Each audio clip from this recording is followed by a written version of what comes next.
সংঘবদ্ধ ফেসিবাদ বিরোধী প্রত্যেকটা সংঘবদ্ধ জনগোষ্ঠীকে যদি আপনি মব বলেন, মব হয়নি ব্যাপারটা এমন, অবশ্যই হয়েছে।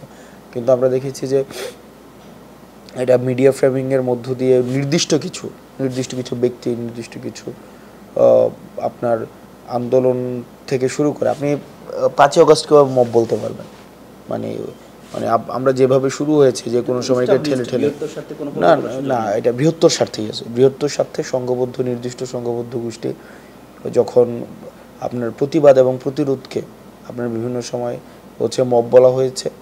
আবার অনেক কিছু হয়েছে যে আপনার মব হয়েছে, অবশ্যই মব হয়েছে। আমরা আমাদের জায়গা থেকে এনসিপি থেকে আমরা স্পষ্ট করেছি এবং আমাদের এখনও পর্যন্ত আমাদের অবস্থান, মবের বিরুদ্ধে আমাদের সুস্পষ্ট অবস্থান। এখানে মব করে আপনার ব্যক্তি স্বাধীনতাকে নষ্ট করা, মব করে ক্ষুদ্র হচ্ছে অসংগঠিতভাবে আপনার ব্যক্তি স্বাধীনতা নষ্ট করে সেখানে ব্যক্তি স্বার্থ উদ্ধার করার যে হীন প্রচেষ্টাগুলো, সেগুলোকে কখনোই আমরা কখনোই সমর্থন করি না। মবকে কখনোই আমরা সমর্থন করি না।